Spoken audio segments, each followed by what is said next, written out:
Herkese merhaba, kanalıma hoş geldiniz. Bu videomda sizlere yapımı inanılmaz kolay olan ve çok hızlı büyüyen bir üçgen şal tarifi paylaşacağım. Bunu isterseniz üçgen büyük şallar yapabilirsiniz ya da saç bandı olarak da hazırlayabilirsiniz. Çok pratik hazırlayabileceğiniz bir örnek. File modelden oluştuğu için gerçekten çok hızlı bitiyor. Yani bir şalı bir günde rahatlıkla örebilirsiniz diye düşünüyorum. Böyle bir saç bandanası örmek isterseniz bu modelden bir saatte falan çok rahatlıkla yapabilirsiniz. Buradan zincirler uzatıp kenar süslemesi yaparak da saç bandanası yapabilirsiniz. Bakın ben örgüyü hazırladıktan sonra hafif de tersten bir buhar verdim. Hemen şöyle arka kısmını da göstermek istiyorum. O kadar güzel oldu ki içeriği koton bir iple çalıştım ben bunu. Sizler şal ipine uygun istediğiniz içerikteki ipleri kullanabilirsiniz. Yani dilediğiniz iplerle çalışabileceğiniz güzel bir model oldu. Örgüye yeni başlayanlar için de çok kolay bir örnek. Bütün detaylarını sizlerle adım adım video içerisinde paylaştım. Umarım faydalı bir içerik olur. Detaylı tarifimize geçmeden önce sizlerden küçük de bir ricada bulunmak istiyorum. Kanalımıza ücretsiz abone olabilir, videoyu beğenir ve yorumlarınızı eksik etmezseniz gerçekten çok mutlu olurum. Tarifimize geçelim. Örgüm için içeriği koton bir iplik kullanacağım. Dokusu yakından bakın bu şekilde. Tığ numaram da 3 milim olacak. Sizler kendi ipinize göre örmenizin sıkılığına, gevşekliğine göre kendi tığ numaranızı belirleyebilirsiniz. Burada işe ilk olarak sihirli halka ile başlangıç yapıyoruz. Aramızda yeni başlayanlar varsa sihirli halka nasıl yapılır daha önceden detaylı videosunu paylaşmıştım. Videomuzun açıklama kısmına linkini ekleyeceğim. Oradan tıklayarak ulaşabilirsiniz. Sihirli halkamızı oluşturduktan sonra bakın burada bir zinciri çekiyoruz. Şimdi bu bir zinciri 2, 3'e tamamlıyoruz. Bu 3 zinciri de bir tane ikili trabzan kabul edeceğiz. Tığımıza doluyoruz. Halkamızın içerisine batıp ilmek çıkarttık. 3 ilmeğimiz var. Doluyoruz. İkisini birlikte. Tekrar doladık. İkisini birlikte örerek ikili trabzan hazırladık. Tekrar tığımıza doluyoruz. Halkamıza batarak bir ikili trabzan daha örüyoruz. Bu aşamada eğer çok hızlı ördüğümü düşünüyorsanız videoyu yavaşlatabilir ya da tam tersi hızlandırarak da seyredebilirsiniz. Şimdi arada bir iki zincirimiz var. Tığıma doluyorum. Halkamın içerisine hemen 3 tane ikili trabzan örüyorum. 1 2 ve 3. Tekrar 2 zincir. Tığıma doluyorum ve halkamın içerisine 3 tane ikili trabzan grubunu örüyorum. Trabzan grubundan 3 tane olacak. Bakın. 3 trabzan, 2 zincir, 3 trabzan, 2 zincir, 3 tane trabzan. Şimdi sihirli halkadan kısa kalan ipi çekebildiğimiz noktaya kadar çekip kapatıyoruz. En sonunda bu kısa ipi gizlemiş olacağız. Şimdi bakın ilk sırayı oluşturduk. Şimdi 1, 2, 3 zincirle yukarı çıkıp örgümüzü çeviriyoruz. Tığımıza doladık. Gelen 2 zincirlik boşluğun içerisine batarak 3 tane ikili trabzan örüyoruz. 1, 2, 3, 2 zincir ve halk buraya 2 zincirlik boşluğun içerisine yine 3 tane ikili trabzan örüyoruz. 1, 2 ve 3. Şimdi arada 5 zincir var. 1, 2, 3, 4, 5. Tığımıza doladık. Bir sonraki 2 zincire buradaki yaptığımız işlemi birebir tekrar ediyoruz. 5 zincirden sonra 2 zincire gelip önce 3 tane trabzan örüyoruz. 1. Hep ikili trabzan çalışıyoruz bakın. 2. 3. Sonra 2 zincir doladık. Aynı boşluğa gelip tekrar 3 tane trabzan grubunu örüyoruz. 1. 2 ve 3. Bakın bu su taşı dediğimiz örnek hep 3 trabzan, 2 zincir, 3 trabzan şeklinde hep üst üste bu şekilde ilerlemiş olacak. İkinci sıramızı da bu şekilde tamamladık. Şimdi 3. sıraya geçiyoruz. 1, 2, 3. Her defasında 3 zincir çekip örgüyü çeviriyoruz. Doladık tığımıza ve gelen 2 zincire hep aynı başlangıcı yapacağız. 3 tane ikili trabzan, 2 zincir, aynı boşluğa 3 tane ikili trabzan örüyoruz. Bakın bu kenar hep böyle devam edecek. Şimdi tekrar 5 zincir, 2, 3, 4, 5. 5 zincirlik boşluğa tığımıza dolamıyoruz. Direkt geniş boşluğa batıp ilmek çıkartıp sık iğne örerek bakın böyle burada file boşluğu oluşturmuştuk. Hemen 5 zincirlik filemizi oluşturduk. Tekrar 5 zincir, 2, 3, 4, 5 doluyoruz ve hemen bir sonraki gelen 2 zincire batıp 3 trabzan, yani su taşı örneğini tekrar ediyoruz. Baştaki örneğin birebir aynısı. 3 trabzan, 2 zincir, aynı boşluğa 3 tane ikili trabzan. 2 ve 3. Bakın 3. sırayı da bu şekilde tamamladık. Devam etmiyoruz. Bakın 2 zincire 3 trabzan, 2 zincir, 3 trabzan ördükten sonra sıra bitmiş oluyor. Şimdi yine aynı şekilde dönüş sağlayacağız. 1, 2, 3 zincir çekip örgümüzü çeviriyoruz. Yani yukarı çıkmış oluyoruz. Tığımıza doladık ve yine biz 2 zincir karşılıyor. Bu noktaya 3 tane ikili trabzan, 2,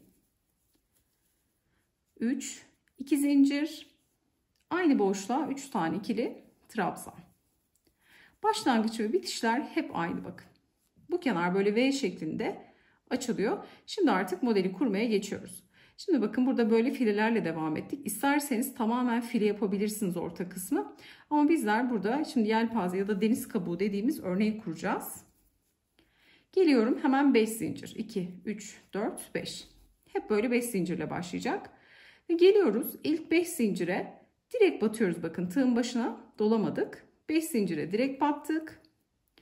İlmek çıkartıp sık iğne ördük. Bu sık iğneden sonra hemen şuradaki sık iğneye tığıma doluyorum. Bakın buradaki sık iğnenin içerisine batıp 5 tane ikili trabzan örüyorum. 1, aynı boşluğa 2, aynı boşluğa 3, 4 ve 5. 5 tane trabzan ördüm. Şimdi direkt bakın 5 tane trabzan ördükten sonra 5 zincirlik boşluğa trabzandan sonra direkt batıp sık iğne örüyoruz. Sonra 5 zincir, 1, 2, 3, 4, 5. Tığımıza doluyoruz ve hemen 2 zincirlik boşluğa gelip aynı örneği tekrar ediyoruz. 3 tane trabzan, 2 zincir, aynı boşluğa 3 tane ikili trabzanımızı örüyoruz. Bakın sıramızı bu şekilde tamamladık. Şimdi yine 1, 2, 3 zincir çekip örgüyü çevirdik. Bir üst sıraya geçtik.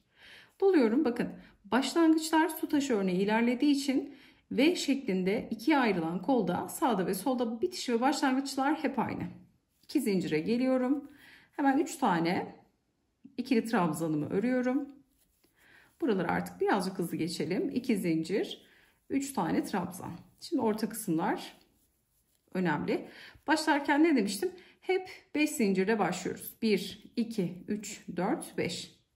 Ve geldim 5 zincirlik boşluğun içerisine 5 zincirden sonra direkt batıp sık iğne örüyorum. 1, 2, 3, 4, 5 zincir. Şimdi burada 5 tane trabzanımız vardı.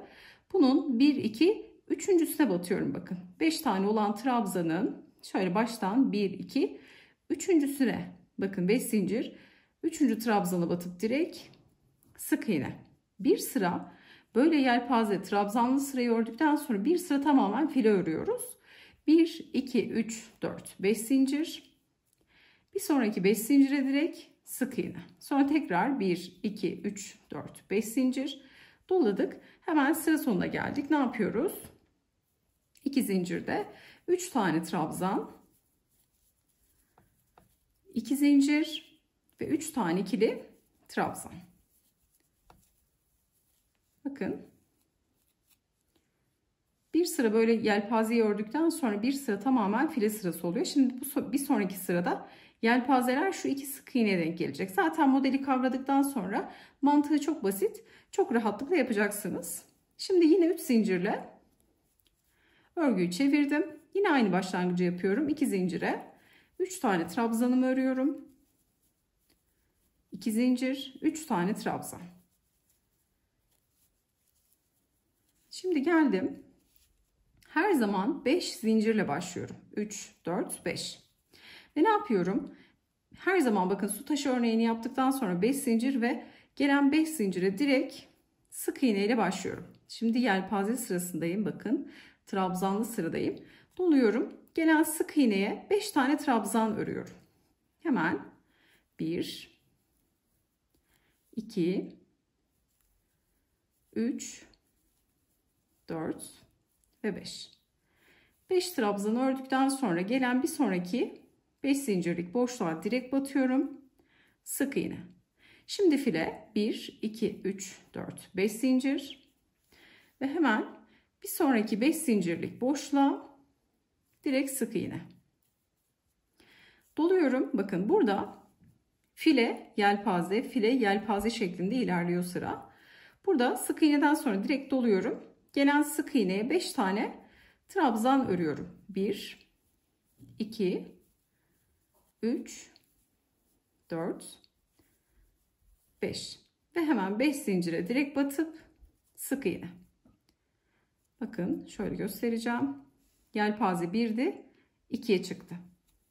Şimdi bitirirken de yine 5 zincir. Hep başlarken bitirirken 5 zincirimiz var. 4, 5. Doluyorum ve 2 zincirime gelip yine köşedeki aynı bitişi tekrar ediyorum. 3 trabzan, 2 zincir, 3 tane ikili trabzan. Bakın çok çok kolay bir örnek. Örgü bilenler zaten bu aşamaya kadar seyretmişlerse çok rahat kavramışlardır. Şimdi bir sıra tamamen file sıramız olacak. Bir sonraki sırada yelpaze sırası olacak.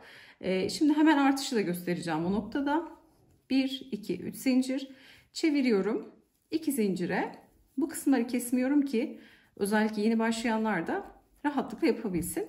Sadece hızlı yaptığımı düşünürlerse videonun hızını düşürerek daha yavaş şekilde seyredebilirsiniz. Şimdi yine 5 zincir 2, 3, 4, 5. Geliyorum 5 zincire direkt sık iğne.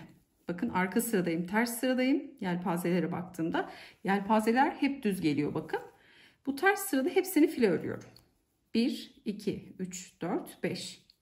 Geliyorum 5 tane trabzan var. 1, 2, üçüncüsüne batıp sık iğne. 1, 2, 3, 4, 5 zincir.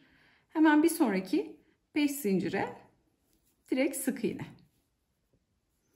Tekrar 1, 2, 3, 4, 5 zincir. 1, 2, üçüncü trabzana tersten sık iğne. 1, 2, 3, 4, 5 zincir. Son fileye direkt sık iğne. 1, 2, 3, 4, 5 zincir. Bakın 2'ye geldim. 2 zincirlik boşluğa sıramı bitiriyorum. 3 tane trabzan, 2 zincir, 3 tane trabzan örüyoruz. 1, 2, 1, 2, 3. Yukarı çıkarken 1, 2, 3 zincir ve örgüyü çeviriyorum. Bakın şimdi burada yelpaze sayım 1, 2, 3 tane olacak. Her sırada birer birer artmış olacak. Bakın bu yelpaze sayıları, trabzanlı sayılar. Her sırada burada 1'di, 2 oldu. Şimdi 3 olacak. Bir sonraki sırada 4 olacak. Bu mantıkla artarak devam edecek. Bu sırayı da gösterelim. Bundan sonra anlaşılır olmuştur. Hemen aynı başlangıcı yapıyorum. 3 tane trabzan, 2 zincir, 3 tane trabzanımı hızlı bir şekilde örüyorum. 1, 2, 3, 4, 5 zincirle başlıyorum yine. Bakın burası hiç değişmiyor. 5 zincir. Bakın yelpaze sırasında da yine 5 zincir. Direkt sık iğne. Sonra ne yapıyorum? Fileden sonra yelpaze. Yelpazeden sonra file, yelpaze, file şeklinde bu sıra devam edecek. Hemen geliyorum. Sık iğneye 5 tane trabzan örüyorum. 1, 2, 3,